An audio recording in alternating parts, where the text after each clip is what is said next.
This is CBC Vancouver News.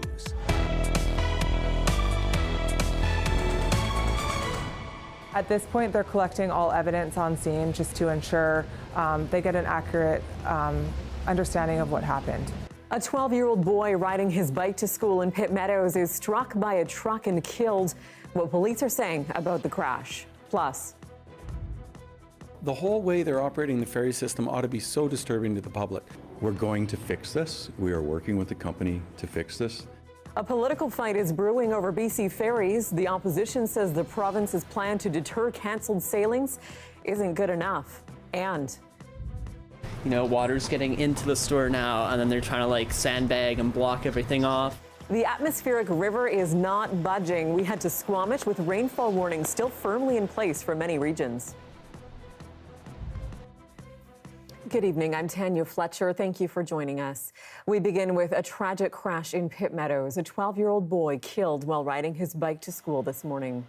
Ridge Meadows RCMP says the boy was cycling around 8:30 a.m. when a truck hit him at 116A Avenue and 196B Street. That's just west of the Golden Ears Bridge.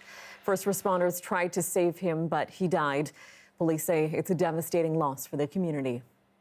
Our integrated collision analyst reconstructive team was on scene, so they were called out today along with serious crimes and our investigational support team. So at this point, they're collecting all evidence on scene just to ensure they get an accurate understanding of what happened.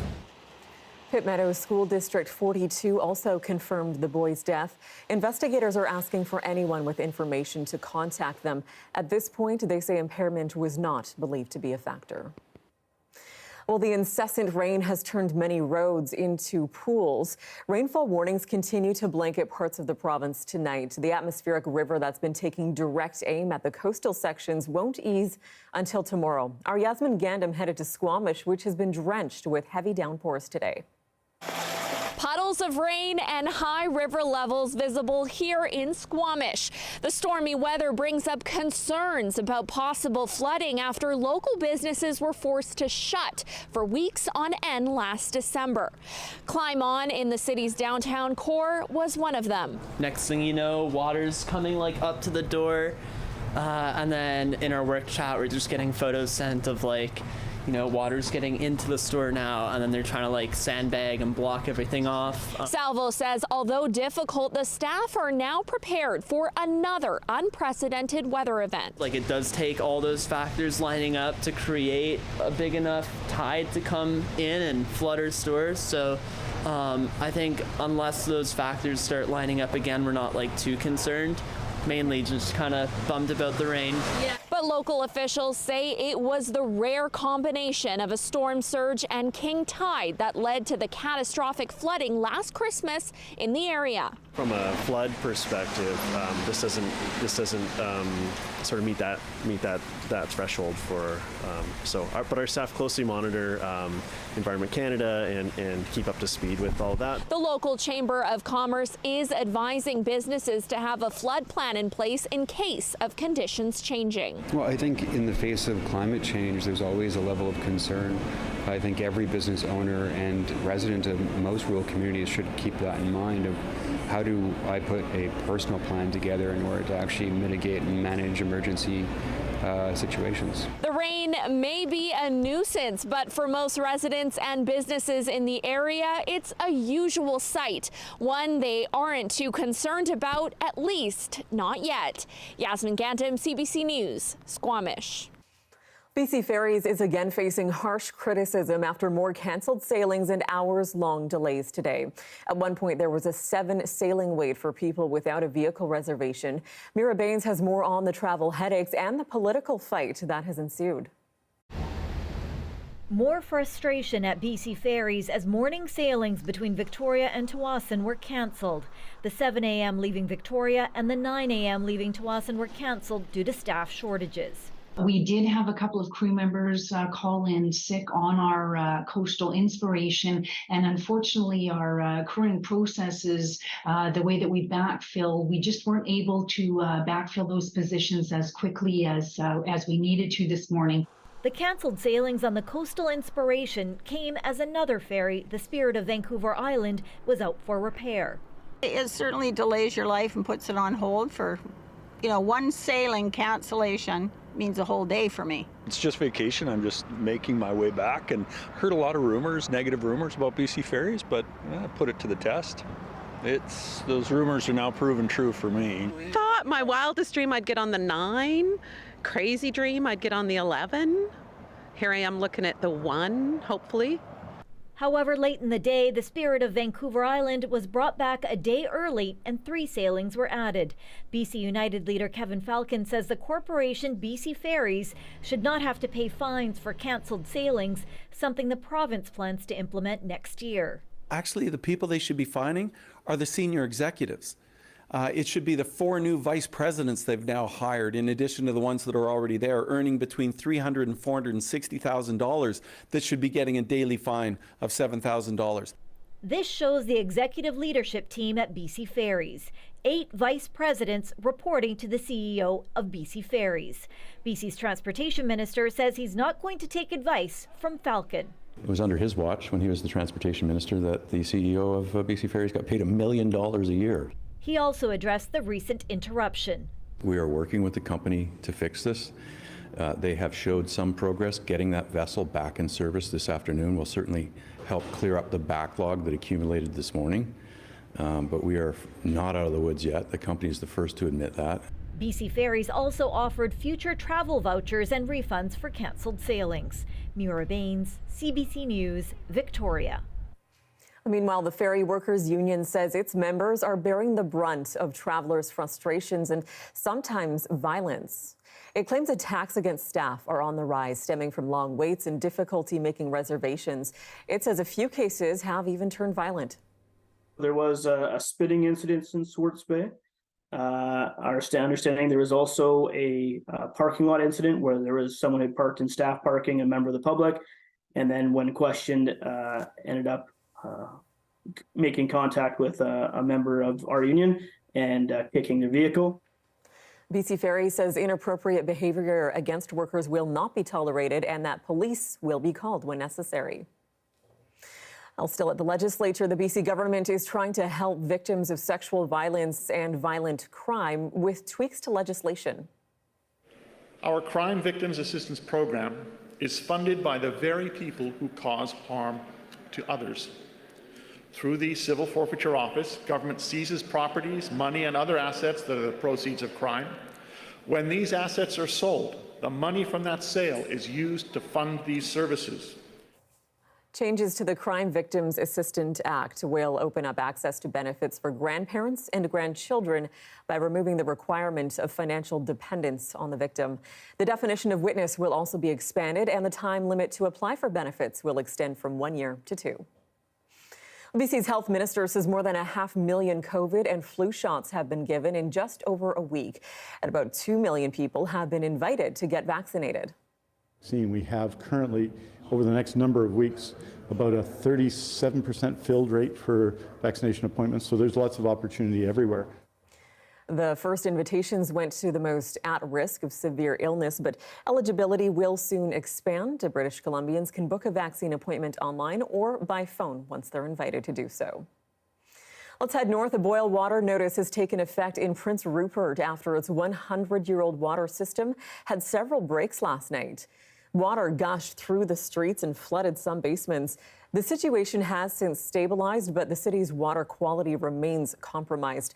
Residents are being urged to boil water for at least 1 minute, then let it cool before using it to cook or brush your teeth with. The city says it is waiting for federal funding approvals before it can update this water system. Some Litton residents are angry about what they call a lack of progress rebuilding their community more than 2 years after it was leveled by that massive wildfire. Dozens rallied along their burned Main Street today in protest. The provincial government says it has paused rebuilding authorizations because of ongoing Indigenous archaeological investigations. But locals insist the province should respect Indigenous rights to protect their own heritage instead of trying to control it. Litton's MLA says people there feel forgotten. They're particularly concerned about the fact that many fires have happened since Litton, and they watch the rebuild happening in those communities, and they're questioning why they're not rebuilding. 2 people died in the fire in June of 2021, and more than 90% of the village was destroyed. Well, politics in Port Coquitlam have certainly heated up. Controversy broke out last week after a public hearing where a majority of councillors rejected a proposed daycare. Our Justin McElroy watched the 3-hour meeting and has more. Port Coquitlam.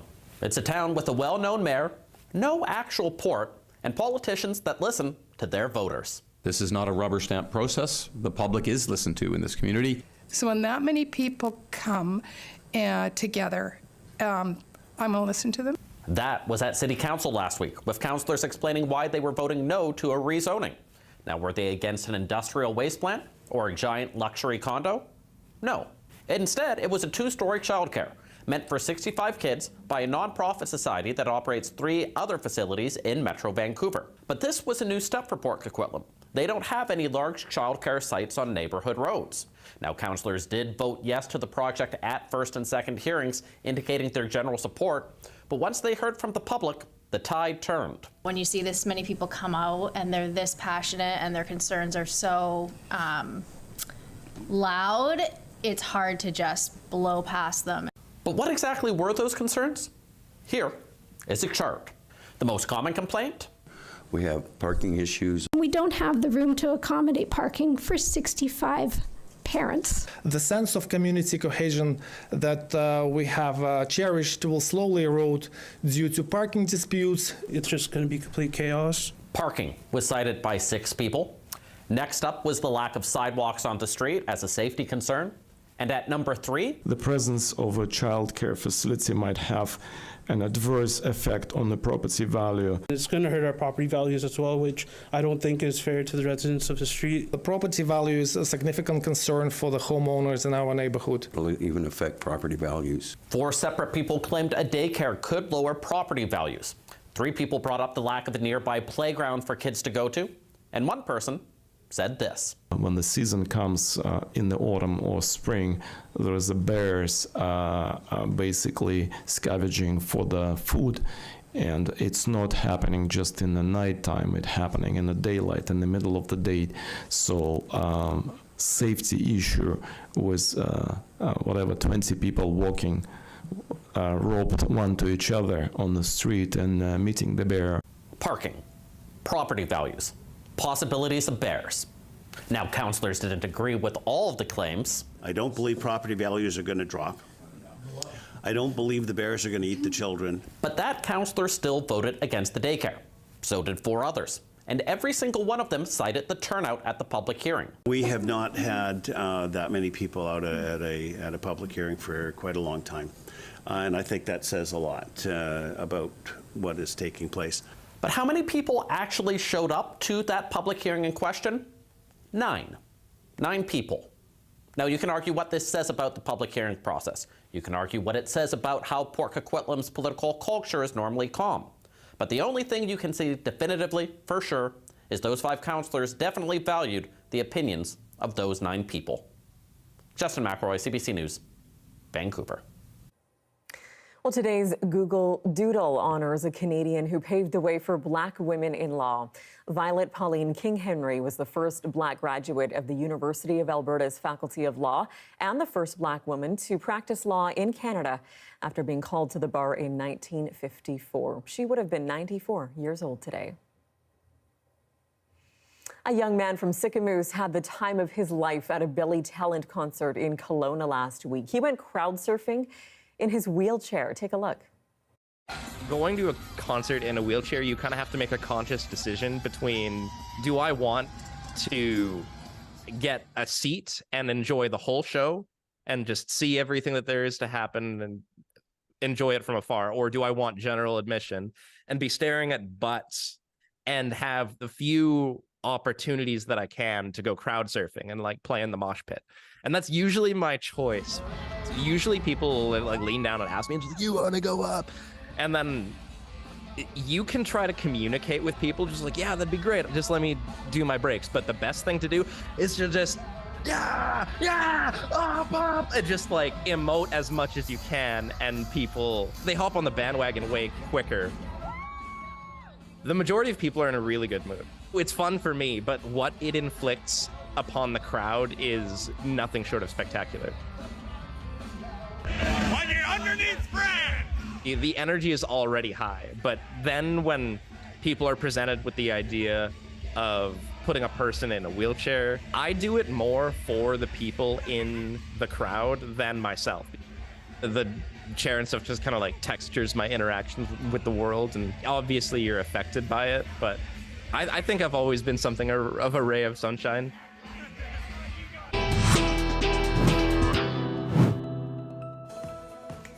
Well, up next, call it a drive-by hooting. A flurry of owl attacks has ruffled feathers in a BC town, even prompting a warning. We'll explain after the break.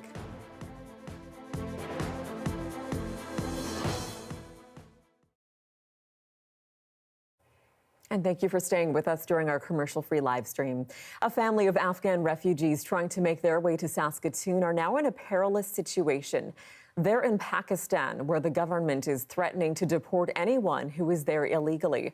As Pratush Dayal reports, the family in Saskatchewan is asking the Canadian government to intervene. A sense of relief and excitement as Afghani refugee Nadia Manusha reunites with her family in Saskatoon. We are not showing her face because she fears for the safety of her family back in Pakistan. They have a very bad situation. Yeah, police did not respect the Afghani people, refugees. They are treating like an animals. A year ago, her brother-in-law Ghiyasuddin Shehanshahi arrived at the same airport after fleeing Afghanistan. He has been trying to bring 5 family members to Saskatoon. They are all in Pakistan now, but face the risk of deportation to the Taliban. Illegal immigrants hai, illegal Pakistan's government has declared that all undocumented Afghani refugees will have to leave the country by November 1st or face deportation. According to the UN Refugee Agency, Pakistan hosts over 775,000 undocumented Afghani refugees. Because RCC... That also includes Shehanshahi's family, who have been approved as permanent residents to Canada. Before they could make their trip here, Shehanshahi's father was stopped by the police. They came to my home, to my parents' home, and they arrested all my family. They put it in the jail and not in the police stations. It took nearly $5,000 to get them released. They were warned if they were arrested again, they'd be sent back to the Taliban. We have a lot of chat communication. Shehanshahi has been reaching out to Immigration, Refugee, Citizenship and Canada, or IRCC, for help, but RCC is not replying. This is not only my family. Thousands of people asking from RCC is not replying. This is the worst scenario. Shehanshahi says he has been having many sleepless nights, and so has his sister, who we spoke to from Pakistan but won't identify. We have a tough situation, and now we are hide in one place, or if anybody knows about us, so we change our place. And I don't know what should we do. Shehanshahi says Canada needs to help. IRCC says it cannot provide the number of Afghani refugees waiting in Pakistan to come to Canada due to security reasons, but it will continue to work with the government of Pakistan to expedite their movement to Canada. Pratish Dayal, CBC News, Saskatoon.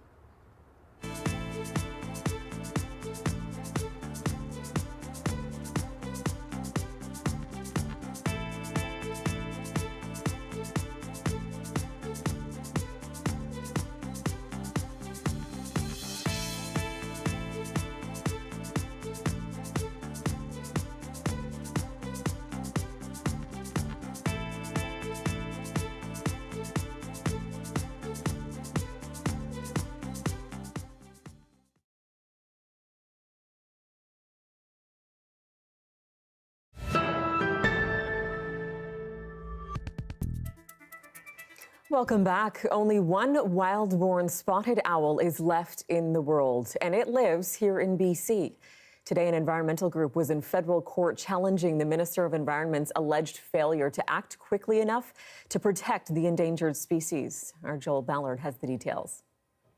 Back in February, it was announced that the Federal Minister of Environment, Steven Guilbeault, would recommend an emergency order to stop logging in a 2,500 hectare section of the Fraser Canyon, a crucial part of the endangered spotted owl's habitat. That recommendation didn't come until 8 months later.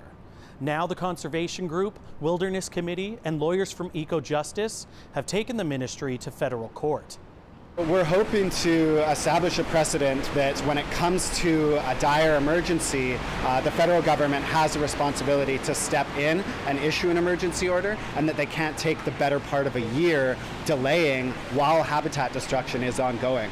In court, Eco-Justice lawyers argued there was an imminent threat to the owl's habitat, and Minister Guilbeault had a duty under the Species at Risk Act to recommend the emergency order swiftly, so Cabinet would have time to respond before the threats materialized. This is a very endangered bird. There's only one wild-born left in the wild, and they're over a very, very small area that the BC government continues to approve logging in. The legal challenge has the support of the Spuzum First Nation, whose territory the owl calls home. The nation has fought for the protection of the species and the old growth. There's this term no net loss, where if they take some trees here, they can leave other trees there. And we're saying right now, no, the pie is already cut up. There's only crumbs left. We need to make sure the next generation has something. Earlier this month, the federal government chose not to issue an emergency order, despite Minister Guilbeault's recommendation, adding that collaboration with British Columbia and First Nations is the preferred approach. In a statement, Environment and Climate Change Canada wrote that the minister had fulfilled his obligation under the Act by making the recommendation and concluding the species was facing an imminent threat. The hearing is set to finish on Thursday. Joel Ballard, CBC News, Vancouver. In other owl news, a series of owl attacks targeting people and pets has prompted the town of Sydney to issue a safety warning for a park. The culprit ruffling feathers in Ray Creek Park is a barred owl. Town staff are asking people to be careful when walking in the park's trail, especially at dawn and dusk when owls usually stalk their prey. He came from the walkway, came over and tried to take my hat. I did hear of our neighbor who had to chase the owl away because he had a little wiener dog, and it was coming down to, I don't know, have a look at the dog. Experts on the island say this type of aggressive behavior is not usual this time of year. They say this owl is likely inexperienced, young, and just looking for prey. You are looking at a live shot of White Rock and the pier. The atmospheric river, yes, it took direct aim at coastal sections today. So how long will it last? We'll time it all out with your full forecast coming up next. Stay with us.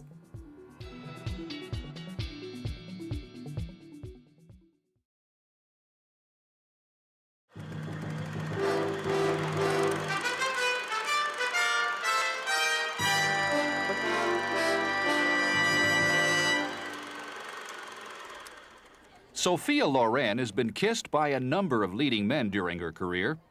What happens when she comes to Vancouver? She gets bussed by an otter.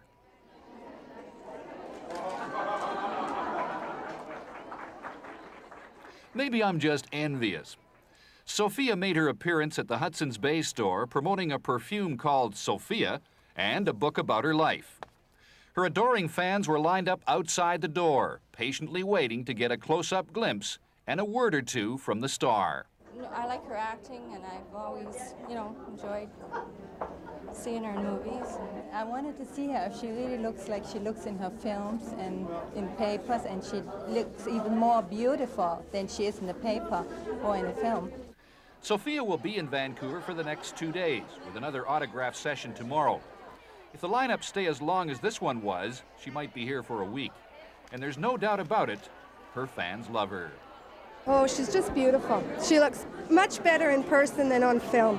Just beautiful. And she's so friendly. I just love her. I had a date with Sophia to talk to her on this newscast. But alas, something happened. Her PR people got mixed up, and we missed connections. But I'll get another chance. She's going to a party tonight, and they promised we'd finally meet. I wonder if my wife will mind. Bob Gillingham, CBC News.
Hi, I'm Amy Bell, and here's what's in your CBC Vancouver inbox.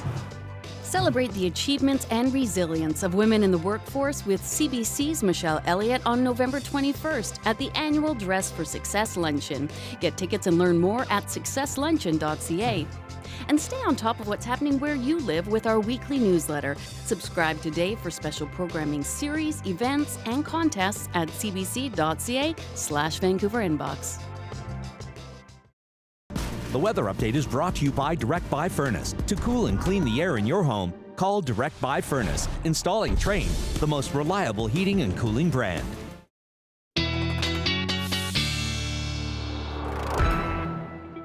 Our Darius Madavi joins us now with a look at the forecast. And Darius, this atmospheric river is sure taking its sweet time moving out. It definitely is, but we're nearing the end of it, fortunately. In the next 12 hours or so, we should see the last of it. But I want to take a look back so we can see just how much rain it has dropped. And so if we look here, the area on the west coast of Vancouver Island around Tofino, very significant amounts Monday. So this is 5 a.m. Monday to 5 a.m. Tuesday. Very significant amounts up to 100 millimeters. 5 a.m. Tuesday to 5 a.m. today, though, even more significant. So you can see the atmospheric river shifted a little bit further south, although not much. And the most amount of rainfall we saw yesterday, well over 100 millimeters, potentially even over 120 millimeters in that small area. So extremely significant amounts of rainfall being dropped. We also heard from Environment Canada earlier today that we saw as much as 50 to 90 millimeters dropped on the north shore of the Lower Mainland just this afternoon, and we haven't gotten the final totals yet, but even more drops since then. So they were warning of up to 110 millimeters, again, as a result of this atmospheric river. So as that moisture started to come in on Monday and Tuesday, that's because we had this river come in. We had it hit Vancouver. Even before it fully reached here, we were already starting to see those heavy rains on the west coast of the island. But fortunately, it is already shifting further and further south. And so by this time tomorrow, we're going to see pretty much the last of that rain. So we should be nearing, again, the end of it. And if we look here, we can see that accumulation pretty much stops at the 24-hour mark here, or even before. And then that is the last of the rain. So not too much more to come, definitely significant, but we're through the worst of it for sure. And then we have a pretty clear couple of days to kick off the weekend, Friday and Saturday, before the next system potentially rolls in Sunday. So just get ready for these scattered showers through the interior and some more rainfall up the coast, but again, we're easing off. And that's the case here in Vancouver. So expect morning showers depends on the model you look at, but by noon or afternoon tomorrow, that's the last of the rain. Some models are calling for another wave on Friday, but that'll be the end of it. And then we get to a lot more sunny skies. We'll appreciate those dry conditions when we get them. Thanks so much, Darius. Thanks, Tanya. That is your late news for this Wednesday, October 18th. For news anytime, anywhere, you can download the free CBC News app. You can always find us online at cbc.ca/BC. Your next local newscast is on the early edition on CBC Radio 1 that starts tomorrow morning at 5 o'clock. Thank you so much for watching. Have a great night.